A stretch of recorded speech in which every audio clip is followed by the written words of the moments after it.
दोस्तों इस चैनल पे फर्स्ट ईयर वाले स्टूडेंट्स को बहुत सारे सब्जेक्ट पढ़ाए जाते हैं जैसे कि Hindi, English, pol science, history etcetera. तो सिंपली आपको उन सब्जेक्ट्स की वीडियो देखने के लिए चैनल के आइकन पे क्लिक करना है एंड देन आपके सामने जब अगला इंटरफेस ओपन होगा तो आपको प्लेलिस्ट वाले ऑप्शन पे क्लिक करना है। तो प्लेलिस्ट वाले ऑप्शन पे क्लिक करने के बाद जब आपके सामने बहुत सारी प्लेलिस्ट ओपन होंगी तो आप यहाँ पे देख सकते हैं ये सारे आपकी सब्जेक्ट की सारे चैप्टर वाइज वीडियो मिल जाएंगी आपको यहाँ पे। तो आप एक एक करके वो सारे चैप्टर्स देख सकते हैं। Welcome to Shrivastava classes. तो आज के इस वीडियो के अंदर हम अपने सब्जेक्ट एजुकेशन जो है हमारा उसके यूनिट सेकंड को स्टार्ट करेंगे। ठीक है, ये हमारा यूनिट सेकंड का फर्स्ट चैप्टर होगा जिसका नाम है समाजीकरण और शिक्षा। ठीक है, तो फ्रेंड्स हम ऑलरेडी हमारे यूनिट फर्स्ट के जो उसके अंदर 4 चैप्टर थे वो कंप्लीट करा चुके हैं जिनका लिंक आपको डिस्क्रिप्शन बॉक्स में मिल जाएगा। और हमारे चैनल पर ग्रेजुएशन के और भी सब्जेक्ट्स पढ़ाए जाते हैं जिनकी वीडियोस का लिंक भी आपको डिस्क्रिप्शन बॉक्स में मिल जाएगा। ठीक है, चलिए स्टार्ट करते हैं अपना चैप्टर फर्स्ट टॉपिक है हमारा समाजीकरण का अर्थ। यानी कि अब हम देखेंगे समाजीकरण का मतलब क्या होता है। ठीक है ना, तो समाजीकरण शब्द जो है वो समाज, क्र धातु और ल्युट प्रत्यय के योग से बना है। ठीक है ना, क्योंकि समाज शब्द के अ के बाद क्र धातु है इसलिए व्याकरण के नियम के अनुसार आ ई को बजाता है। यानी कि जैसे कि देखिए फ्रेंड, जो समाज है हमारा स अ म अ ज, तो समाज के बाद जो ये आ आता है, ठीक है ना, तो इसके बाद हमारा क्र धातु आता है। तो क्या होता है, क्र धातु की वजह से जो हमारा आ है ये ई में बदल जाता है और जिसकी वजह से ये समाज ई करण बन जाता है। ठीक है, तो ये हमारे फर्स्ट पॉइंट में यही बोला है। ठीक है, तो समाजीकरण एक प्रक्रिया है। तो समाजीकरण क्या है, ये एक ऐसी प्रक्रिया है जो व्यक्ति को सिखाती है कि उसे समाज में किस तरह रहना है, यानी कि समाज में किस तरीके से रहना है, लोगों से किस तरीके का व्यवहार करना है। ठीक है, कैसे समाज में रहते हुए अपनी ज़रूरतों को पूरा करना है। तो ये जब सो सिखाती है, ये हमारी एक पूरी प्रक्रिया है जिसका नाम है समाजीकरण। ठीक है, दूसरे शब्दों में अगर कहूँ तो व्यक्ति या बालक में सामाजिक गुणों का विकास करने की प्रक्रिया को समाजीकरण कहते हैं। यानी कि जैसे कोई व्यक्ति हो गया, कोई इंसान या फिर कोई छोटा बच्चा हो गया, उसके अंदर सामाजिक गुण यानी कि एक समाज में रहने के लिए जो उसे गुण चाहिए उनका विकास करने के लिए जो प्रक्रिया होती है उसको समाजीकरण कहते हैं। ठीक है फ्रेंड्स, आई होप आपको समाजीकरण समझ आया होगा। समाजीकरण नॉर्मल शब्दों में अगर मैं आपको नॉर्मल लैंग्वेज में बोल दूं, समाज में रहने की प्रक्रिया यानी कि हम लोगों के साथ कैसे बिहेव करते हैं, ठीक है ना, और कैसे कैसे मतलब कि और किस तरीके से रह सकते हैं। ठीक है ना, तो इन सबको जो हमारे सामाजिक गुण होते हैं इन सबको कहते हैं समाजीकरण। ठीक है, तो समाजीकरण की परिभाषाएं हैं कुछ, ठीक है, उन्हें देखते हैं। फर्स्ट जो है वो हमारे जॉनसन के अनुसार, यानी कि जॉनसन ने एक डेफिनेशन दी थी, समाजीकरण वह प्रशिक्षण है जिसके द्वारा किसी भी व्यक्ति को समाज की भूमिका अदा करने के लायक बनाया जाता है। तो समाजीकरण वह प्रशिक्षण यानी कि जिसके अंदर हम किसी को कुछ सिखाएं। ठीक है ना, तो समाजीकरण वो प्रशिक्षण है जिसके अंदर किसी भी व्यक्ति को समाज की भूमिका यानी कि समाज में रहते हुए अपनी भूमिका कैसे अदा करे इसके लायक बनाया जाता है, तो उसको समाजीकरण कहते हैं। तो ये डेफिनेशन फ्रेंड्स जॉनसन के अनुसार थी। ठीक है, सेकंड है गिलिन और गिलिन के अनुसार। ठीक है, तो समाजीकरण वो प्रक्रिया है जिसमें व्यक्ति समूह में रहते हुए स्तरों के अनुसार, रूढ़ियों के अनुसार, परंपराओं का पालन करते हुए सामाजिक संस्थानों के प्रति समायोजन करते हुए अपना विकास करता है। यानी कि समाजीकरण वो प्रक्रिया है जिसमें व्यक्ति एक समूह में रहता है, ठीक है, और उस समूह में रहते हुए यानी बहुत सारे लोगों के साथ एक समूह में रहता है और उसमें रहते हुए अपने स्तरों के अनुसार यानी कि लोगों का लेवल कैसा है, ठीक है ना, उस समाज में उनका स्तर कैसा है, जाति वगैरह, ठीक है, वर्ग वगैरह और आर्थिक स्थिति पे उनका स्तर कैसा है। ठीक है ना, तो उन स्तरों के अनुसार, रूढ़ियों के अनुसार, परंपराओं का पालन करते हुए जो सामाजिक संस्थान होते हैं, ठीक है ना, उनके प्रति अपना समायोजन करते हुए अपना विकास करें। तो ये जो पूरी प्रक्रिया होती है इसको समाजीकरण कहते हैं। यानी कि जिसमें एक इंसान बहुत सारे लोगों के बीच में रहते हुए अपने मतलब कि अपने लेवल के हिसाब से, ठीक है ना, उस समाज में रहे और लोगों के साथ बातचीत करे, मतलब लोगों के साथ मिलजुल कर रहे, वो जो पूरी प्रक्रिया हो जाती है और जिसके द्वारा वो अपना विकास करता है उस पूरी प्रक्रिया को समाजीकरण कहते हैं। आई होप आपको क्लियर हुआ होगा समाजीकरण का मतलब। ठीक है, नेक्स्ट हमारा समाजीकरण की विशेषताएं। ठीक है, तो समाजीकरण की विशेषताएं इस प्रकार है। फर्स्ट, समाजीकरण एक गतिशील प्रक्रिया है, यानी कि समाजीकरण की जो पूरी प्रक्रिया है गतिशील है, यानी हमेशा चलती रहती है, कभी रुकती नहीं है। ठीक है, तो किसी व्यक्ति द्वारा किसी परिस्थिति में किसी व्यक्ति के साथ कैसा व्यवहार किया जाना चाहिए इस भाव का ज्ञान ही समाजीकरण है। यानी कि एक व्यक्ति द्वारा किसी भी कंडीशन के अंदर दूसरों के साथ कैसा व्यवहार करना चाहिए, ठीक है ना, इस बात का जो ज्ञान होता है इसी को समाजीकरण कहते हैं। यानी कि हम कहीं पे खड़े हैं और हमें दूसरों के साथ कैसे बात करनी चाहिए, ठीक है ना, तो उसको समाजीकरण कहते हैं। बालक बचपन से लेकर वृद्धावस्था तक अपने व्यवहार में कुछ ना कुछ बदलता रहता है, क्योंकि व्यवहार में होने वाले बदलाव समाज में रहने के लिए ज़रूरी है, ठीक है, और हमें समाज के दूसरे सदस्यों के हिसाब से व्यवहार करना होता है। इसलिए हम कह सकते हैं कि समाजीकरण एक गतिशील प्रक्रिया है। तो क्या होता है, जैसे कि फ्रेंड जो बच्चे होते हैं वो बचपन से लेकर, यानी कि जब से छोटे होते हैं, जब से वो बोलना सीखते हैं, ठीक है ना, तब से लेकर वृद्धावस्था तक, यानी कि अपने बुढ़ापे तक, जब तक कि लोग मर नहीं जाते, तब तक अपने व्यवहार में कुछ ना कुछ बदलते ही रहते हैं, ठीक है ना, क्योंकि व्यवहार में जो हमारे होने वाले बदलाव होते हैं वो समाज में रहने के लिए ज़रूरी है। जैसे कि हमारे समाज में जो जो बदलाव आ रहे हैं, तो अपने समाज के बदलाव के हिसाब से जो मनुष्य होते हैं, जो इंसान होते हैं, उन्हें भी अपनी जो मानसिकता जो होती है उनकी वो बदलती रहनी चाहिए, उन्हें अपना व्यवहार बदलते रहना चाहिए। क्यों? क्योंकि बदलाव जो है वो ज़रूरी है फ्रेंड्स, ठीक है, और हमें समाज के दूसरे सदस्यों के हिसाब से व्यवहार करना होता है, ठीक है। इसलिए हम कह सकते हैं कि जो हमारी समाजीकरण की प्रक्रिया है, ये गतिशील प्रक्रिया है, कभी ख़त्म नहीं होती है, ठीक है, क्योंकि जब से इंसान पैदा हुआ और जब तक मर नहीं जाता तब तक ये प्रक्रिया चलती रहती है समाजीकरण की, ठीक है। नेक्स्ट है समाजीकरण एक सीखने की प्रक्रिया है। यानी कि समाजीकरण की जो प्रक्रिया है ये एक सीखने की प्रक्रिया है, ठीक है। व्यक्ति द्वारा ऐसे गुणों को सीखना जिनसे वो अपना विकास करे, जैसे कि समाज के नियमों और दायित्वों का पालन करना, बड़ों का आदर करना, पर्यावरण का संरक्षण करना आदि, इसे समाजीकरण कहते हैं। मैंने अभी आपको सेकंड पॉइंट बताया था हमारे समाजीकरण की विशेषता का, कि जो हमारी समाजीकरण की जो पूरी एक प्रक्रिया है ये सीखने की प्रक्रिया है, यानी इसके अंदर हम कुछ ना कुछ सीखते रहते हैं, ठीक है। तो व्यक्ति द्वारा ऐसे गुणों को सीखना जिनसे वो अपना खुद का विकास करे, ठीक है, जैसे कि समाज में किस तरीके से रहना चाहिए, समाज के नियम क्या होते हैं, समाज के दायित्वों का पालन करना, बड़ों का आदर करना, पर्यावरण का संरक्षण करना, इन सब बातों को सीखना जो होता है इसे समाजीकरण कहते हैं। तो इसलिए हमारे समाजीकरण की जो प्रक्रिया है वो एक सीखने की प्रक्रिया है, ठीक है। नेक्स्ट हमारा समाजीकरण आजीवन चलने वाली प्रक्रिया है। यानी कि जब तक कोई जिंदा है तब तक चलने वाली प्रक्रिया होती है, वो होती है समाजीकरण। समाजीकरण एक हमेशा चलने वाली प्रक्रिया है, क्योंकि किसी व्यक्ति के बचपन से लेकर वृद्धावस्था तक लगातार चलती रहती है। जब से बच्चा पैदा हुआ है वो एक समाज में पैदा होता है, ठीक है फ्रेंड्स। तो जब से वो पैदा हुआ है और जब तक वो मर नहीं जाता वो एक समाज के अंदर रहता है, ये तो आपको भी पता है। तो वो समाज में रह के अपना समाजीकरण कैसे करता है, ठीक है ना, यानी कि वो लोगों के साथ कैसे बिहेव करना सीखता है, ठीक है ना, उस समाज में किस तरीके से रहता है। तो ये जो सब हो जाता है ये समाजीकरण की पूरी प्रक्रिया हो जाती है। तो ये प्रक्रिया उसके बचपन से लेकर उसके मरने तक चलती रहती है। तो इसलिए बोला है कि समाजीकरण आजीवन चलने वाली प्रक्रिया है, ये जब तक ख़त्म नहीं होती, जब तक कि एक इंसान मर ना जाए, ठीक है। समाजीकरण जो है समाज की सांस्कृतिक विरासत को आत्मसात करना है। यानी कि समाजीकरण की जो प्रक्रिया है इसमें समाज की जो सांस्कृतिक विरासत होती है इसको आत्मसात करते हैं लोग। कैसे? किसी समाज की जो संस्कृति होती है वो उसके सामाजिक क्रियाकलापों में दिखाई देती है। यानी कि कोई किस समाज में रह रहा है, उस समाज की संस्कृति कैसी है, वो उसके क्रियाकलाप में दिखाई देती है। यानी कि वो कैसे किस तरीके से फंक्शंस बना रहे हैं, ठीक है ना, उनके त्योहारों से पता चल जाता है कि उस समाज की संस्कृति कैसी है। तो जब कोई व्यक्ति सामाजिक गुणों को अपने व्यवहार में समाहित कर ले, यानी अपने व्यवहार में डाल ले, ठीक है ना, उनको घोल मेल ले, तो वो उस समाज की संस्कृति को आत्मसात कर रहा होता है। यानी कि जब कोई व्यक्ति सामाजिक गुणों को अपने व्यवहार में मिला ले, ठीक है ना, तो वो उस समाज की संस्कृति को अपने अंदर मिला रहा होता है, ठीक है। नेक्स्ट हमारा समाजीकरण व्यक्ति को सामाजिक बनाने की प्रक्रिया है। यानी कि समाजीकरण की जो प्रक्रिया है इसमें एक व्यक्ति सामाजिक बनता है, यानी कि सामाजिक यानी कि वो समाज में रहने के लायक बनता है, ठीक है ना, समाज में रहता है। तो जब कोई व्यक्ति दूसरों के संपर्क में आता है तो उसमें धीरे धीरे सामाजिक गुणों का विकास होता है।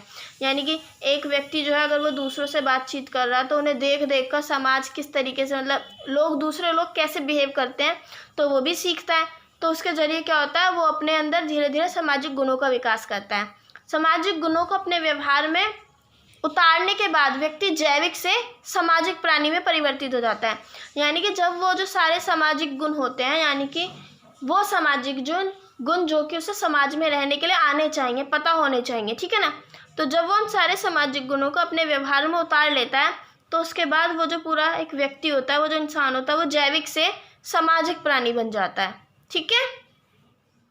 नेक्स्ट जो हमारा टॉपिक है वो है समाजीकरण की आवश्यकता, कि जो समाजीकरण की जो प्रक्रिया है इसकी ज़रूरत क्यों होती है। ठीक है। तो समाजीकरण का जो हमारा फर्स्ट पॉइंट है वो है समाजीकरण सामाजिक अनुशासन का पाठ पढ़ने में सहायक है।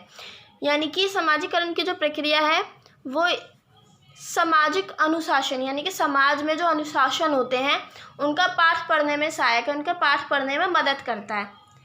व्यक्ति जिस समाज में रहता है तो उसको उस समाज के नियमों का पालन करना होता है। यानी कि जैसे कि हम लोग हैं, हम जिस समाज के अंदर रह रहे हैं, हमें उस समाज के कुछ नियमों का पालन करना होता है। ठीक है।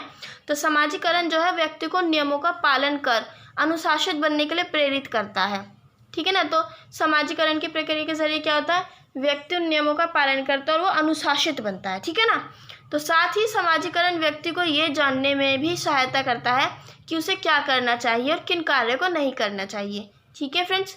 तो इस प्रकार हम कह सकते हैं कि समाजीकरण किसी व्यक्ति को समाज में अनुशासित होकर जीवन यापन करने में सहायता करता है। यानी कि क्या होता है, समाजीकरण की जो प्रक्रिया होती है उसके ज़रिए एक इंसान अनुशासित बनता है, यानी कि रूल्स को फॉलो करने वाला बनता है, नियमों के हिसाब से चलने वाला बनता है। ठीक है। तो और इसके ज़रिए एक इंसान को ये भी पता चलता है कि उसको क्या करना चाहिए और उसको क्या नहीं करना चाहिए। तो इस तरीके से टोटल हम मिला के कह सकते हैं कि समाजीकरण की जो प्रक्रिया है ये किसी इंसान को इस लायक बनाती है कि वह समाज में अनुशासित होकर अपना जो जीवन है वो बिता सके। ठीक है। नेक्स्ट हमारा समाजीकरण व्यक्ति को सामाजिक व्यवहार में कुशल बनाता है। ठीक है। तो हर समाज ये चाहता है कि उनके जो नागरिक हैं वो समाज की उन्नति में अपना योगदान दें।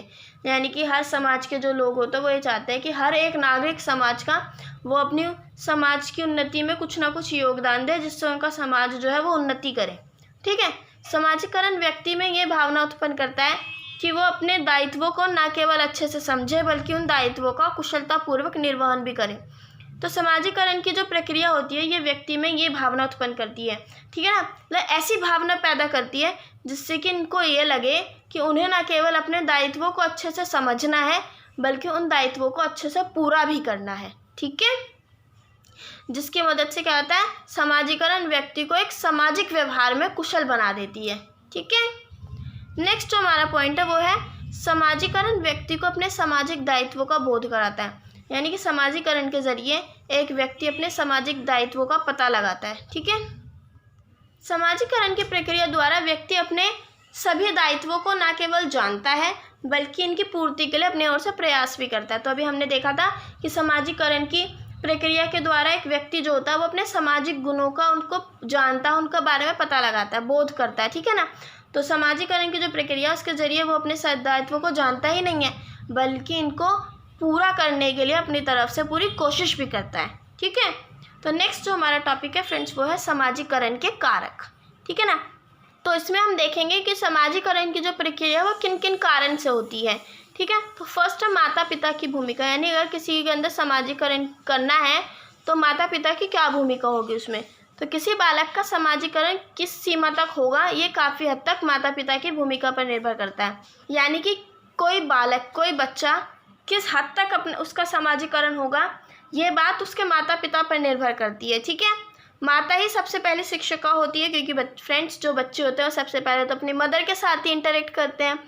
तो सबसे पहले जो शिक्षिका होती है वो माता होती है। माता ही सबसे पहले उस बालक को सामाजिक आदर्शों, मूल्यों और मान्यताओं के बारे में बताती है। ठीक है।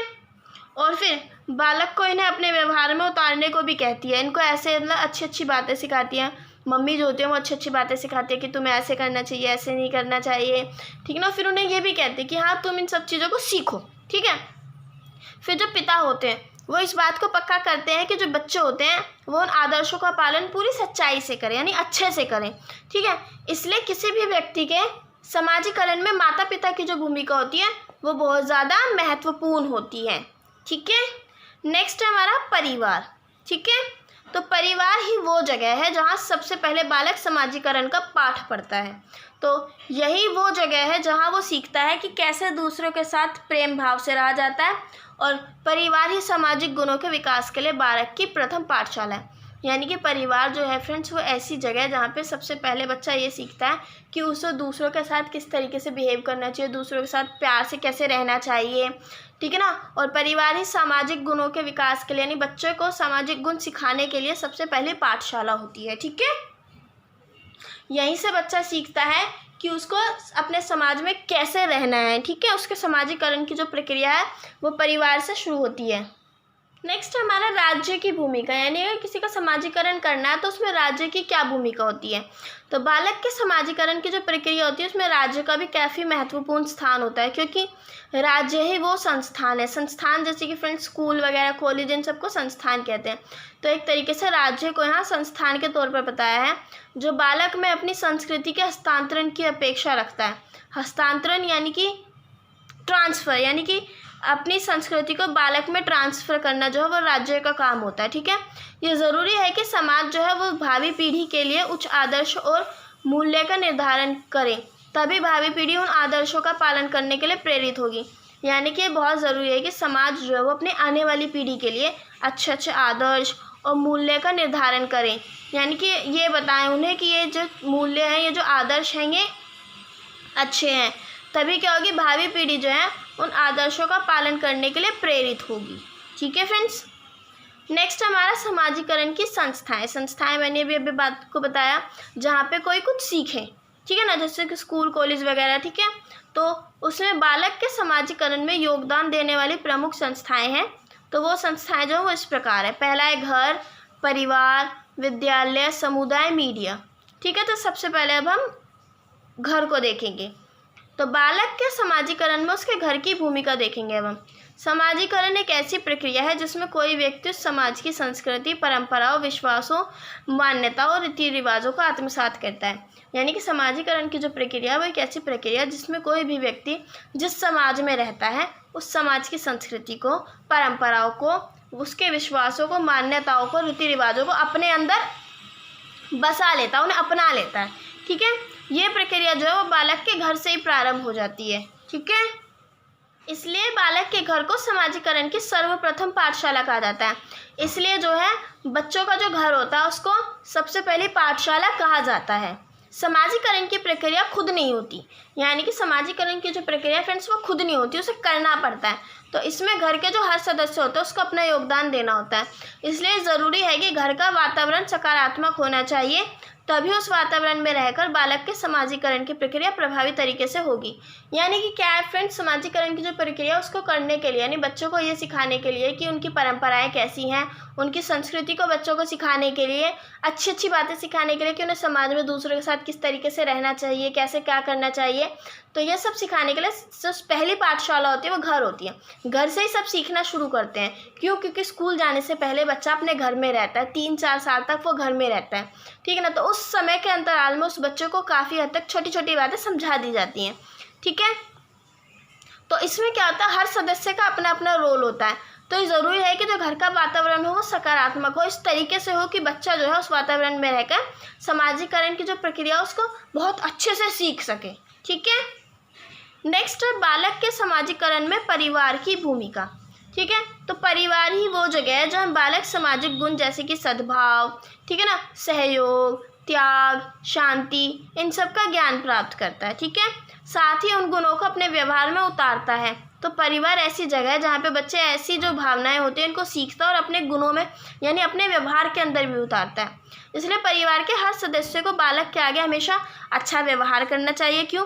जब वो अच्छा व्यवहार करेंगे तो बच्चों को भी दिखेगा ना कि हाँ हमसे बड़े ऐसा व्यवहार कर रहे हैं तो हमें भी ऐसा करना चाहिए, तो बच्चे भी उन्हें अपनाएंगे, ठीक है ना। तो ताकि बच्चे जो है उन्हें देखकर उन आदर्शों को अपने व्यवहार में उतारने की कोशिश करें। इसलिए ये बहुत ज़रूरी है कि परिवार जो है वो बालक के समाजीकरण की प्रक्रिया में अपना जो है वो रोल बहुत अच्छे से निभाए, ठीक है, अपना योगदान दे। ओके फ्रेंड्स,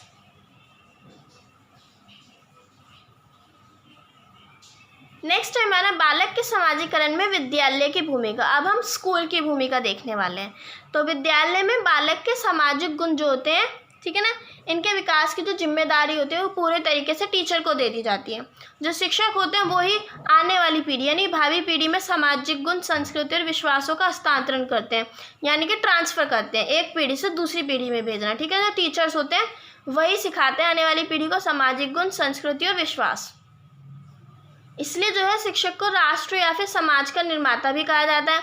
एक समाज या फिर राष्ट्र कैसे बनता है? उसके बच्चों से, उसके नागरिकों से बनता है, और भावी पीढ़ी आने वाली नागरिक होते हैं। तो इसीलिए जो टीचर्स होते हैं वो उनको सामाजिक गुण सिखाते हैं, उनका समाजीकरण करते हैं। इसलिए शिक्षक को राष्ट्र या फिर समाज का निर्माता भी कहा जाता है।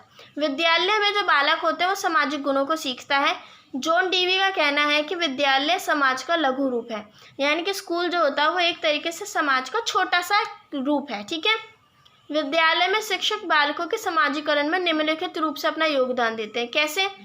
शिक्षक जो होते हैं, शिक्षक भी सामाजिक गुणों से भरा होता है, यानी कि एक टीचर जो होता है वो भी पूरी तरीके से सामाजिक गुणों से भरा होता है। क्यों? क्योंकि फ्रेंड्स वो भी एक समाज में रहता है।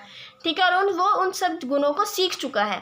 ठीक है, तो बालक जो है वो शिक्षक के आचरण को देख के, यानी कि टीचर का तौर तरीका कैसा है, बात करने का चाल चलन कैसा है, व्यवहार कैसा है, ठीक है ना, इन सब को देख के उनके आचरण को अपने व्यवहार में उतारने की कोशिश करता है, जिससे कि क्या होता है, बच्चे का समाजीकरण होता है। ठीक है, शिक्षक का कक्षा कक्ष यानी कि क्लासरूम जो होता है, तो शिक्षक की जो क्लासरूम होती है उसका वातावरण भी सकारात्मक बनाने के लिए कोशिश करनी चाहिए शिक्षक को, ताकि इस वातावरण में बच्चे जो हैं वो अच्छे से समाजीकरण हो सके उनका। ठीक है, नेक्स्ट है, शिक्षक को विद्यालय के वातावरण का भी सद्भावपूर्ण बनाने के लिए कोशिश करनी चाहिए, यानी कि टीचर को सिर्फ अपने क्लासरूम पर ही ध्यान नहीं देना चाहिए, उन्हें यह भी देखना चाहिए कि उनका जो पूरा स्कूल है उसका वातावरण भी बहुत अच्छा हो।